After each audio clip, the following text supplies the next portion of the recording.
of a procession of deities, though from a much later time probably gives us a good idea of the manner in which Anu and Antu were carried during their procession in Uruk.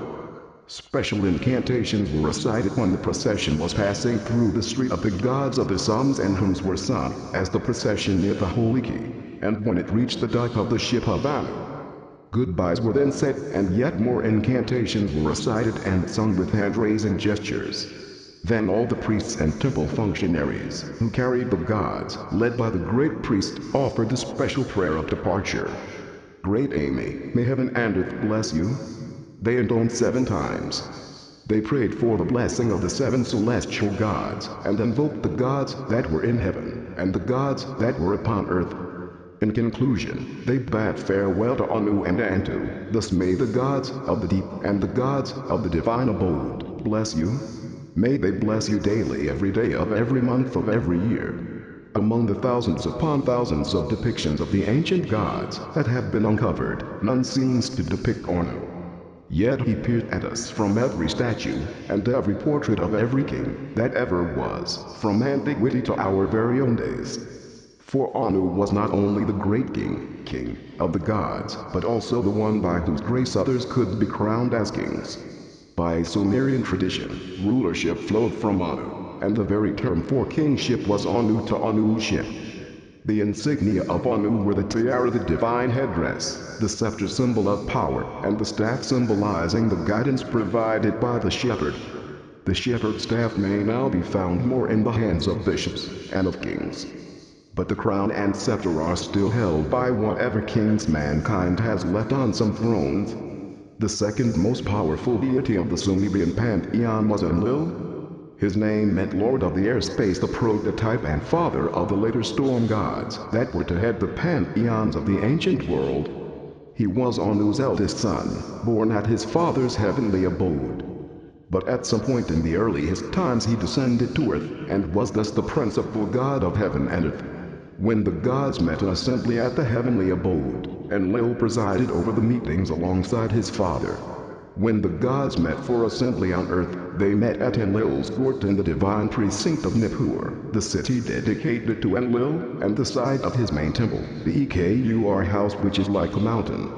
Not only the Sumerians, but the very gods of Sumer considered Enlil supreme. They called him ruler of all the lands, and made it clear that in heaven, he is the prince, on earth, he is the chief. His word command high above made the heavens tremble, down below made the earth quake. Enlil, whose command is far-reaching, whose word is lofty and holy, whose pronouncement is unchangeable, who decrees destinies unto the distant future. The gods of earth bow down willingly before him. The heavenly gods, who are on earth, humble themselves before him. They stand by faithfully, according to instructions. Enlil, according to Sumerian beliefs, arrived on earth well before earth became settled and civilized. To Enlil, the all-beneficent recounts the many aspects of society and civilization that would not have existed had it not been for Enlil's instructions to execute his orders far and wide.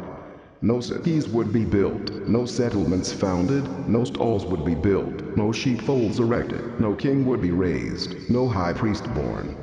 The Sumerian texts also stated that Enlil arrived on earth before the black-headed people, the Sumerian nickname for mankind, were created.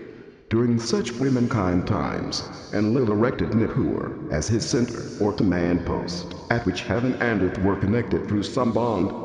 The Sumerian texts called this bond a bond heaven-earth, and used poetic language to describe Enlil's first action on earth. Enlil, when you marked off divine settlements on earth, Nibiru you set up as your very own city. The city of earth, the lofty, your pure place, whose water is sweet. You founded the Dur-Enki. In the center of the 4 corners of the world. In those early days, when gods alone inhabited Nibiru and man had not yet been created, Enlil met the goddess who was to become his wife. According to one version, Enlil saw his future bride while she was bathing in Nibiru stream, naked. It was love at first sight, but not necessarily with marriage in mind. The shepherd Enlil, who decrees the fates, the bright-eyed one, saw her. The Lord speaks to her of intercourse, she is unwilling. Enlil speaks to her of intercourse. She is unwilling. My vagina is too small, she said. It knows no copulation. My lips are too little, they know not kissing. But Enlil did not take no for an answer.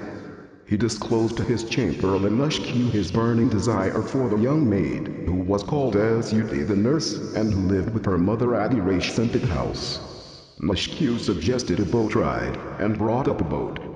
Enlil persuaded Sut to go sailing with him.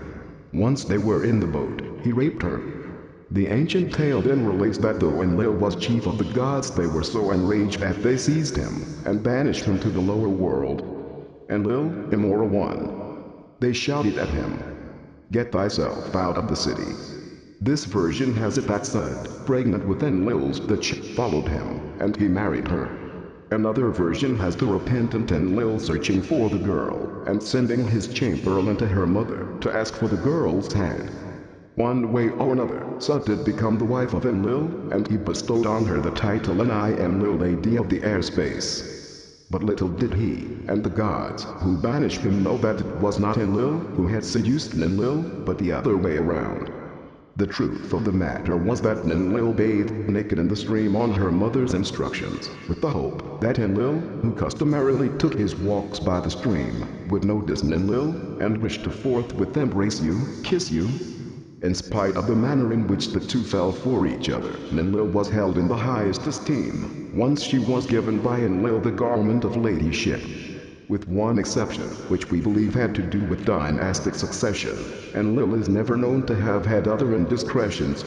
A votive tablet found at Nibiru shows Enlil and Enlil being served food and beverage at their temple. The tablet was commissioned by Enlil, the domestic of Enlil. Apart from being chief of the gods, Enlil was also deemed the supreme lord of Sumer, sometimes simply called the land, and its black-headed people. A Sumerian psalm spoke in veneration of this god-lord, who knows the destiny of the land, trustworthy in his calling. Enlil, who knows the destiny of Sumer, trustworthy in his calling. Father Enlil, lord of all the lands. Father Enlil, lord of the rightful command. Father Enlil, shepherd of the black-headed Ons. From the mountain of sunrise to the mountain of sunset, there is no other lord in the land, you alone are king. The Sumerians revered Enlil out of both fear and gratitude.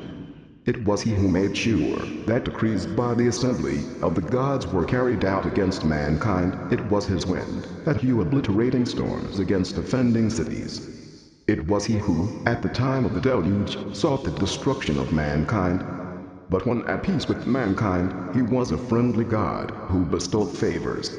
According to the Sumerian text, the knowledge of fanning, together with the plow and the pickaxe, were granted to mankind by Enlil.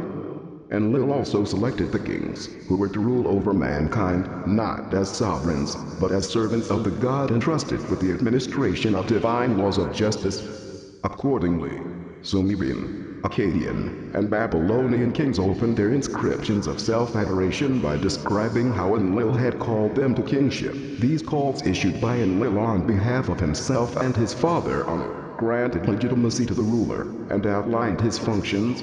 Even Hammurabi, who acknowledged a god named Marduk as the national god of Babylon, prefaced his code of laws by stating that Anu and Enlil named me to promote the welfare of the people, to cause justice to prevail in the land. God of heaven and earth, firstborn of Anu, dispenser of kingship, chief executive of the assembly of the gods, father of gods and men, grantor of agriculture, lord of the airspace. These were some of the attributes of Enlil that bespoke his greatness and powers. His command was far-reaching, his pronouncements unchangeable. He decreed the destinies. He possessed the bond heaven-earth, and from his awesome city Nibiru he could raise the beams that searched the heart of all the lands, eyes that could scan all the lands.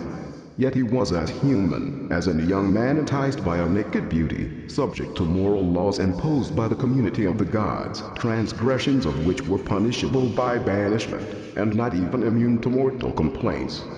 At least in one known instance, a Sumerian king of Ur complained directly to the assembly of the gods that a series of troubles that had befallen her and her people could be traced back to the ill-fated fact that Enlil did give the kingship to a worthless man who was not of Sumerian seed. As we go along, we shall see the central role that Enlil played in divine and mortal affairs on earth, and how his